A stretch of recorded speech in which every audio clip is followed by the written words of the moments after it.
we're going to get a chance to talk about the user interface for FAST.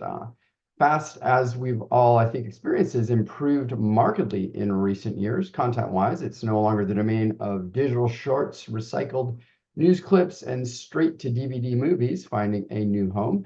Not that there's anything wrong with those, but there are also several areas where FAST can improve both the consumer and supplier experience. For one thing, that EPG, well, it's been around since the early 90s, probably before some of our audience here were born. Not me, but yes, it's been around a long time. Here for a chat about ideas, opportunities, and thoughts for improving this classic of UI innovation, among many other things, is a panel of business and technology experts in the ad-supported streaming business, led by moderator Kirby Grines, founder and CEO of 4320, with panelists Jason Jewett, lead product manager of Sling Freestream, Michael Kohn, principal at Michael Kohn Consulting, John Marchesini, co-founder and CEO of IndiCue, and Siva Natarajan, SVP of Strategy, Business Operations, and New Product Initiatives at Amagi. Welcome. Hello, hello, and thank you, Eric. Got about 20-30 minutes, so let's get right to it. So I want to start by some recent data from our friends or my friends, pals at Parks Associates. Subscription churn rates are about 50%, so it's not surprising that we're all fixating on the newest shiny object being fast. Cord cutting is real, often blown out of proportion, but real. Consumers are definitely buying into fast. Consumers have bought into fast. Advertisers are buying into fast. And yesterday, MoffettNathanson just declared that this year, 2024, is the year where linear advertising officially breaks. Myself, I'm often, it is great to follow my friend Alan Walk, because I'm often described as like the quick wit of Alan Walk and the hair of Evan Shapiro. I'm Kirby Grines, as Eric said, founder of 4320. We work with B2B companies in the streaming space, and I also have a newsletter called the Streaming Awards, that's what that QR code thing is on my screen. But enough about me. That's meet panelists, and since we're probably I'll do the order, I guess, probably easiest. Let's start with you, John. Hi everyone, I'm John Marchesini. I'm the Chief Operating Officer for IndiCue. We are a monetization platform targeting CTV. All right, Michael. Sure. Hi, I'm Michael Kohn. I run a consulting business right now, but previously for the past 3+ years, I ran Roku's FAST business globally. All right, let's do Siva. Hi all, Siva Natarajan. I lead strategy and innovation at Amagi. We are distribution and monetization service provider, technology solution provider for leading content providers in the FAST space, and we play beyond FAST as well. Nice to meet you all. All right, and Jason. Hey, good afternoon, everybody. My name is Jason Jewett. I'm the lead product manager for Sling Freestream, which is a fast service embedded within Sling. So we've got a unique perspective within the ecosystem. All right. So Michael didn't mention this, but we've been working together for a while, and we met through a gentleman named Gary Delfiner, who said a quote that I'll never forget. I think it's relevant here: is "You can't beat free." So first question I want to lead off with is regarding all the growth in FAST. How significant do you think the role of free content access is compared to the style of linear or passive viewing? Michael, let's start with you. Sure. I mean, yeah, you can't beat free, as Gary says. And I mean, that's kind of been a large part of the MO of a lot of streaming apps. I mean, that this was when you and I first met, Kirby. It was the launch of Popcorn Flicks and really Crackle, who was super early in the game, and even Hulu to a lot of ways. I think this is the front door, right? There is no barrier to entry, whereas SVOD, there clearly is a limit to the number of subscriptions that people are willing to manage at any given time, and we can see that that is being consolidated. We see also through the trends and the numbers, there may be a great rebundling that is happening in a lot of these subscription services. And you have companies like Roku and Amazon and Apple to some extent who are trying to be that gateway for those subscriptions to even make that piece of it simpler for the consumer, as well as the lowering of the prices of those subscriptions with the addition of advertising. So in many ways, and I guess I'll kind of pass this off to Jason, because in many ways I see these services using these ad-free channels as a front door to other engagements, whether that be an ad subscription, or an ad-supported subscription mix, or a full vMVPD type offering. Yeah, I feel like you just did a great job selling Freestream in a way, which I really appreciate. So the check is in the mail. But no, I think, a lot of people say there's no such thing as free lunch, right? But there is free TV while you're eating lunch.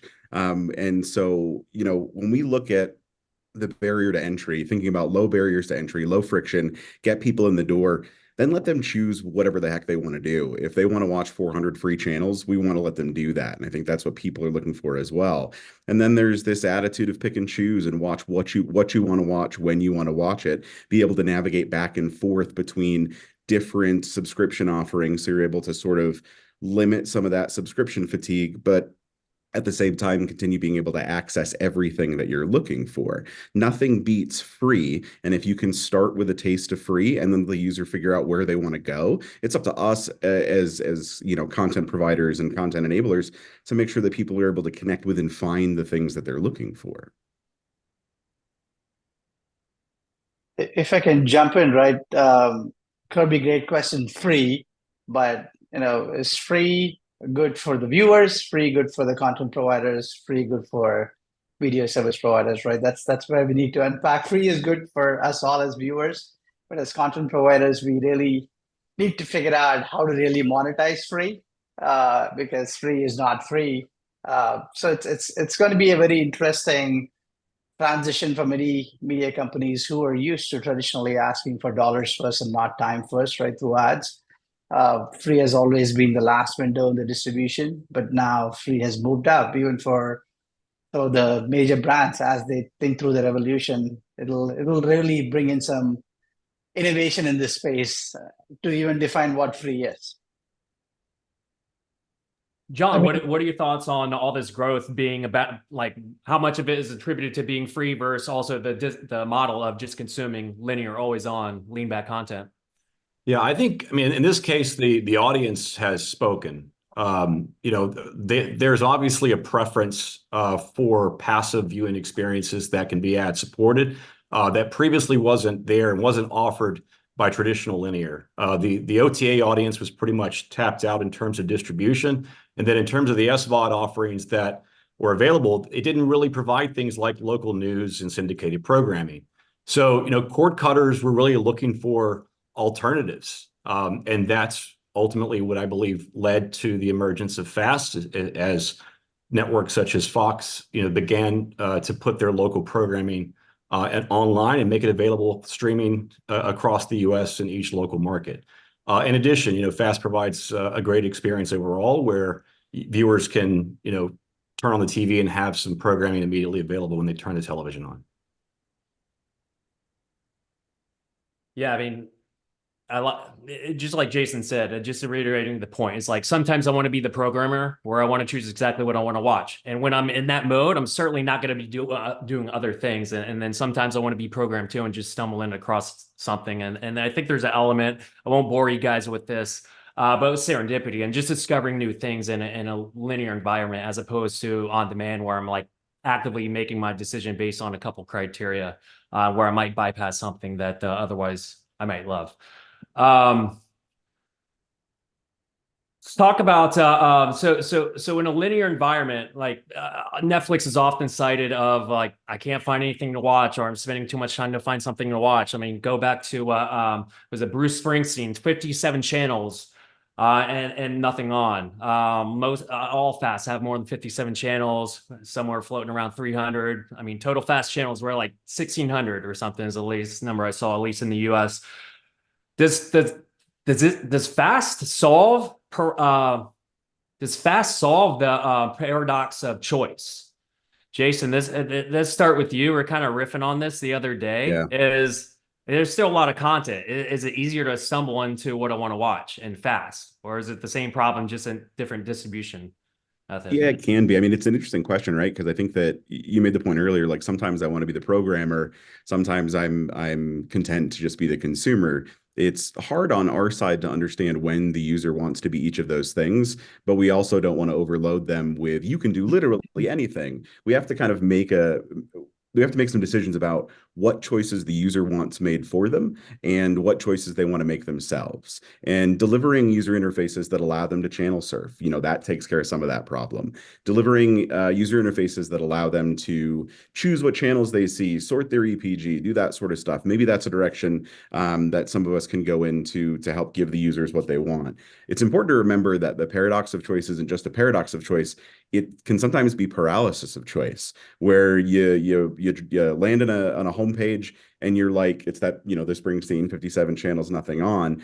Freestream boasts nearly 600 channels now, which is, hey, that sounds great at a really high level number. But at the end of the day, what we want to be able to do is let users browse specifically what they're looking to browse, but then also try to make some informed decisions about, hey, we think that we want to connect you with this content, or you want to be connected with this content. I've used this before. I think when I was talking with you guys last week, we look at like Spotify, and Spotify does a lot of like vibe connections and connection mechanism type stuff, right? Like you're going for a feel sometimes just as much as you're going for particular artists. I won't date myself by mentioning any of the artists that I was listening to this morning, but on the fast side of things, what we can do is the same sort of deal where we're doing some vibe connection. And in turn, that also ends up helping advertisers too, right? Somebody in an earlier session, I think it might have been David Bloom, was talking about me and this advertiser have the same vibe, so we can connect people to that. We can do the same thing in content. There's partners out there that allow us to do those things. So having a lot of things opens up a lot of opportunities,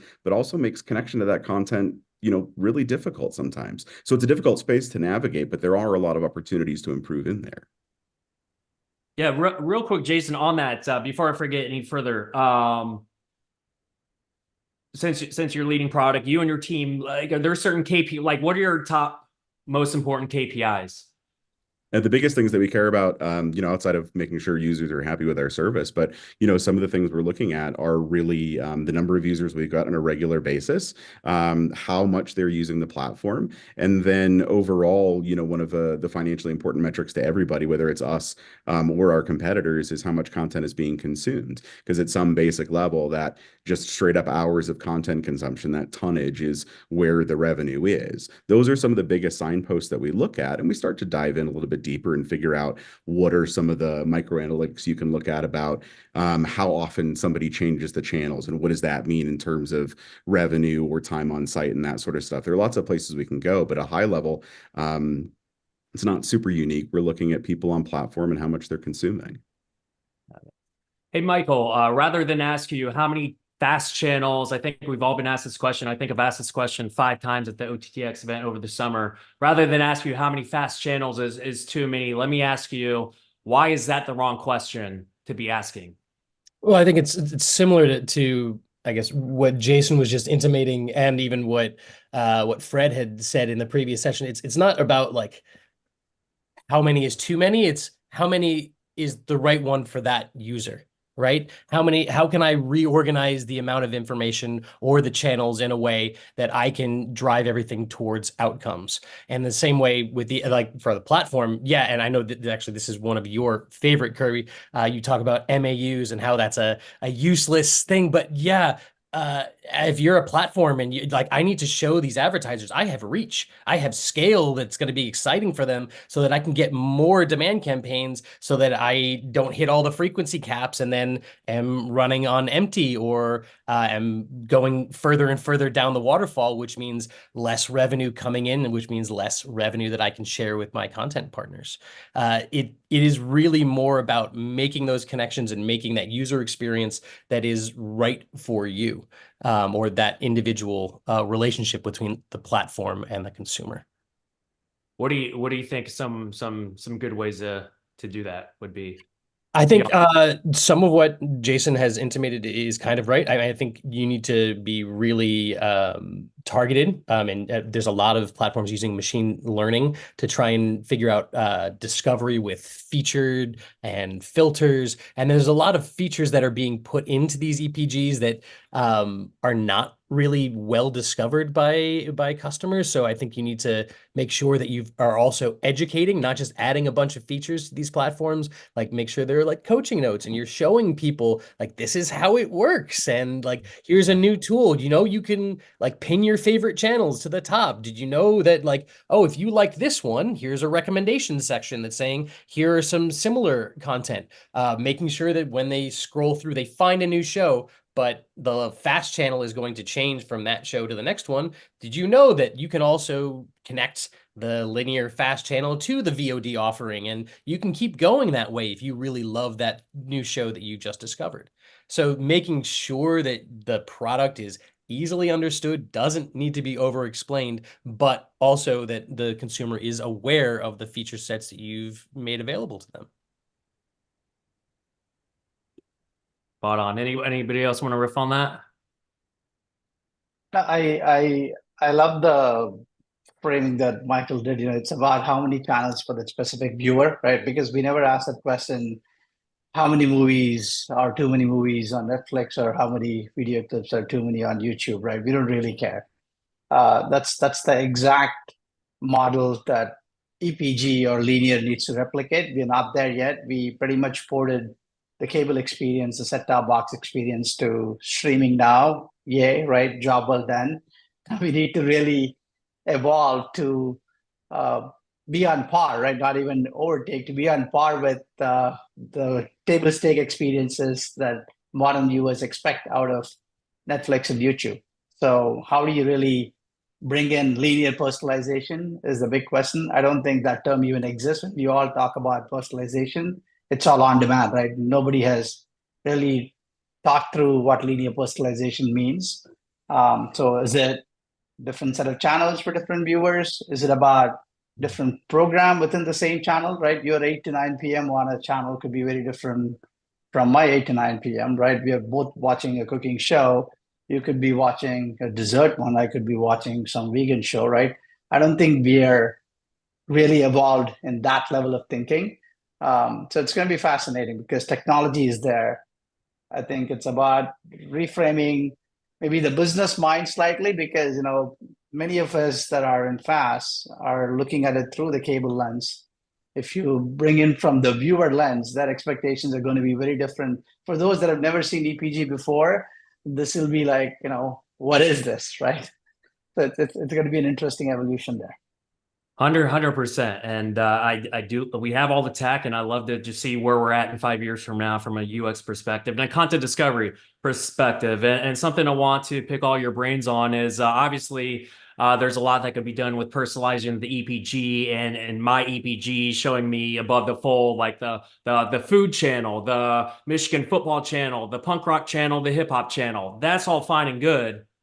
What about taking a play from Spotify in the day list, where it basically creates a dynamic channel where it's no longer these different channels personalized for me, but it's the Kirby channel where it has all those things I just mentioned as one channel?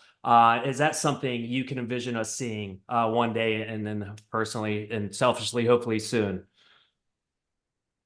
Michael, what do you think? I think that this is something that's already being played with in a lot of respects. Usually in I would say like synthetic channels. They're not true fast linear program channels. They're faux VOD playlists pretending to be linear channels. I think like Peacock was one of the really earliest people to do that with some of their offering. I mean, the big difference there is obviously it always starts at the beginning. It's not actually tied to a timeline. And a lot of that has to do with rights that are offered in the different content deals, right? Generally speaking, linear rights is like an extra 50% on the costs of licensing to any VOD asset if it's like an MG type of a deal. In rev share, obviously, and there's a lot more happening and a lot more flexibility on that site, on that side of the business. And you see a lot of the studios being more willing to entertain rev share with some of their catalog. So hopefully that will change and there will be more higher value content coming into the fold for some of these synthetic channels. I mean, again, really, I think what the platforms, at least, and the bigger publishers of FAST need to be doing is looking towards the outcomes, right? What content can I put, just like the Netflix version, like where can I put those boxes in the EPG that I know you're going to click on it, and I'm going to get that engagement, which means I'm going to get that ad opportunity. And out of those ad opportunities, how many of those match up with the profiles that my demand on the advertising side is going to match? And how do I encourage those people that are in target, those in demand audiences? How do I grow that piece of my pie? Because that's going to be the piece that brings more revenue to my platform and therefore more revenue to my publishers.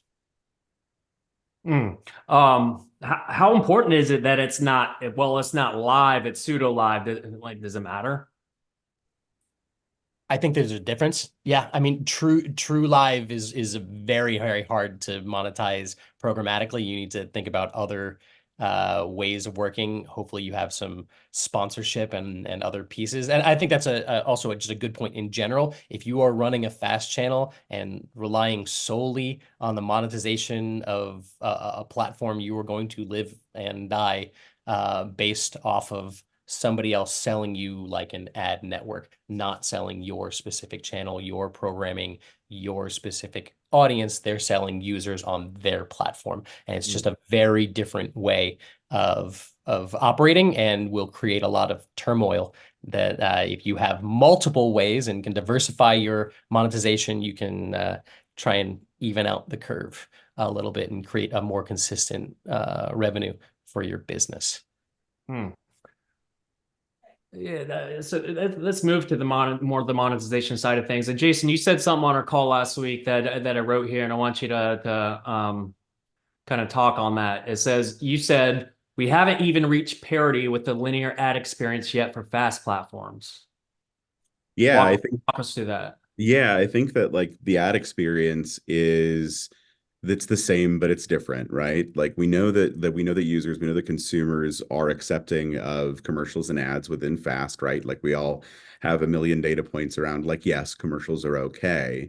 But we know also through user feedback that it's the same ads over and over. There's a bunch of empty space. Slate isn't inherently a problem. I think I mentioned this in an email to you, right? Like we talked about this last week too. Slate isn't necessarily inherently a problem. It's a solution, maybe a stopgap to another problem, right? Filling empty space. But that experience is still different than a lot of what, OG linear broadcast gives us, where the content fades, the commercial starts, it's near seamless. And this isn't like a pro regulation comment or anything, but think about how with OG broadcast, we know exactly what comes where. Station IDs come at this time. We know network promos come at the end of your ad break and all that sort of stuff.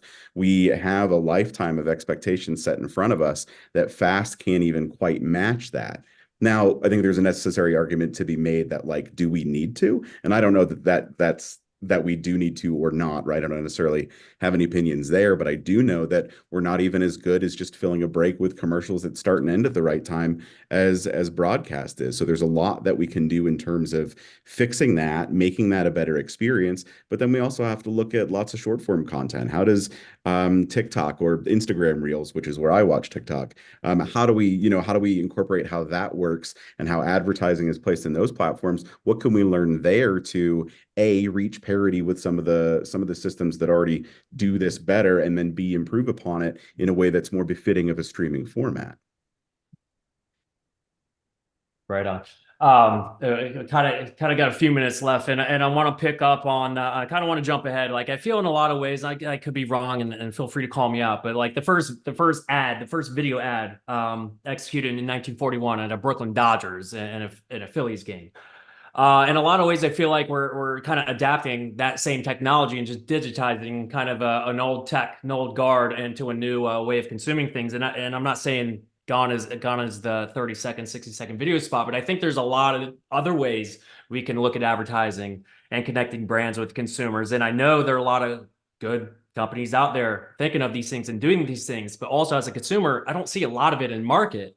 And I look at things like my son and the gaming ads he uses, and there's so many crazy ads. Like I can name 8 types of different ads off the top of my head that I'm not seeing in video. And I understand gaming is different than video, but can ads be ads? Where I'm going is, and John, I want to pick your brain on this because I know you've done some of this with companies you've been at and Fox. I don't know what you want to speak to, what you can't, but why don't I see more interactive and advanced ad executions in market in context of streaming video?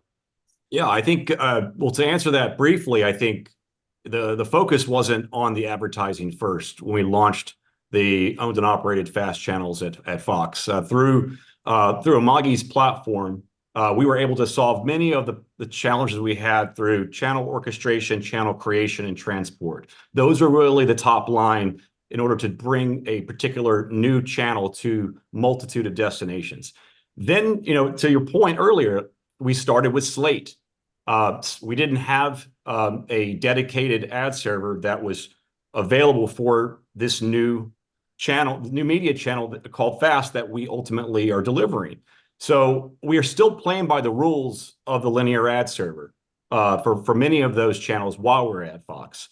So now we're looking ahead, right? We're about, 3 or 4 years post-launch of many of those channels. We're still seeing many of the problems that we did before, such as Slate, inability to frequency cap, but also we're seeing innovation that's happening in the space. And looking to the IAB Tech Lab, we're starting to see things like ad podding become ubiquitous. The Open RTB 2.6 standard is introducing the ability for ad buyers to target various positions within an ad pod.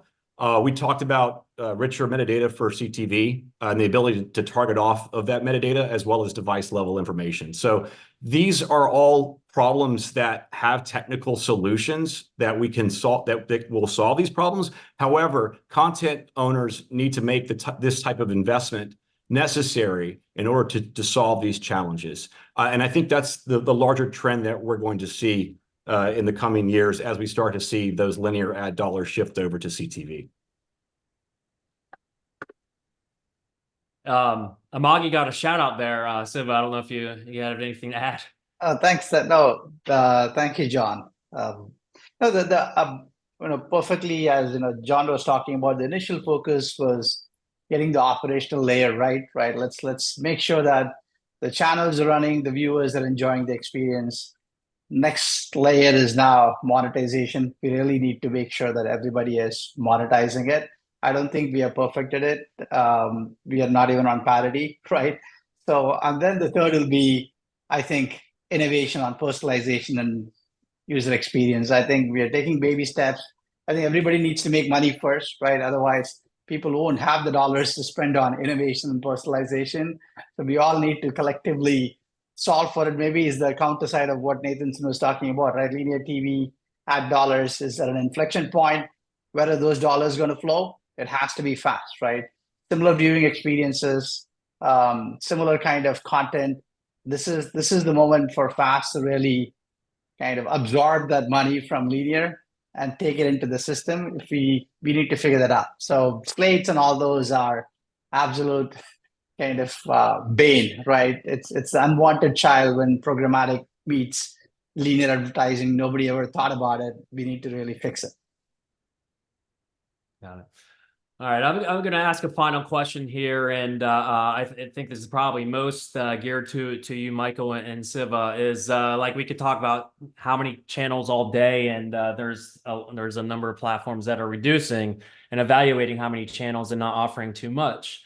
And why I said Michael and Siva is Michael as part of Roku, like you were the I don't know if gatekeeper is the right word, but like you had to you would talk to new content partners and getting their businesses launched. And I think it's important because you can't monetize and you can't talk about UX unless you're getting there. And And I know there's a lot of channels, but I'd be hard pressed to think there's not some existing content or new content that would have a place in FAST. And so from a new channel perspective, like, is there opportunity left on the EPG for a new entrant? Curious to hear your thoughts. I would say in general, we have left the version of the fast world that was a land grab, and we are moving into refinement.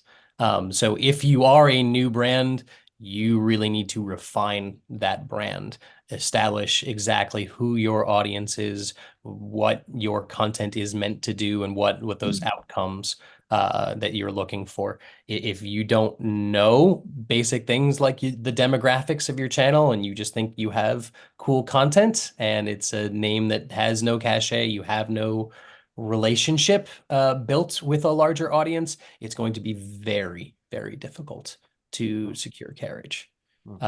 But for those who have name recognition, have a brand, have cachet, you have to remember, all of these platforms and publishers, they want to go out and sell ads using that branding on a slide with a whole slew of other brands. So is that going to make this easier or harder for them?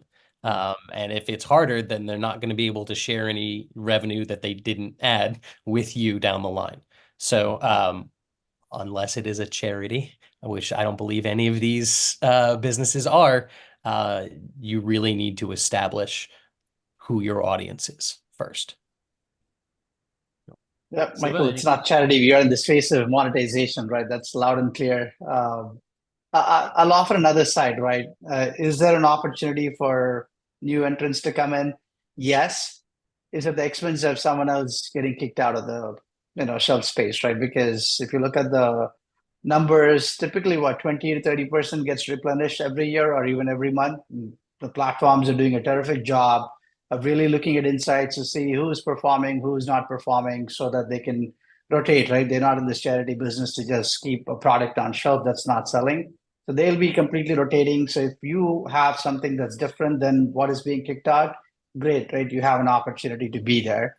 The second part is, now that FAST is really a great opportunity for the major content providers to come in, they're not coming in with 10s and 20s of channels. They're going to come in with 50s and 100s of channels. So your 80% of shelf space gets filled with all the usual suspects, right? Every service will have that 80% of content, right? Because everyone wants the premium branded content. So you're playing with that 20% of that space if you're in the small and medium long tail brands. So you have to know your, niche audiences. You need to know how to promote your brand even outside of FAST, so that people are coming into EPG looking for you, because EPG is not a tool for discovering new content, right? EPG is a tool for really landing on familiar content. So you need to really build that brand somewhere else, because YouTube, you see something and you're willing to spend some time. Here, if you're going through the program guide, you see CNN versus something else, you're going to kind of click on a brand that you know, or a nostalgic IP that you already know. I would just add to that. I think there is a world where the EPG can be used for discovery, but you have to use, to Siva's point, recognizable faces, names, something that is familiar, that is going to draw that audience in. As Siva said, the YouTube is a great way to build up audience, to understand it is the largest thing according to the Gauge, at least every month on CTV engagement. So I think if you are starting a brand new brand, likely you don't have 150, 200 hours of content, which means you probably don't have enough to build out a standalone channel. So you need to look at partnerships with existing brands. Maybe you get a primetime slot on somebody else's channel. Maybe you start to really think about that first. Maybe you go at VOD first and then build up your audience, build up the data that you can go out and use to go pitch the larger platforms for your own shelf space just for you. Awesome. Well, appreciate it, guys. Appreciate the OTT.X for doing this again. And thank you all. Take care. Thank you. Thanks, Kirby. Thank you all. Thanks, everybody. Hey. Appreciate you. Thanks a lot, Kirby, John, Michael, Siva. Who am I forgetting? Kirby, Jason, Michael, John, Siva. Sure got my little noodle going.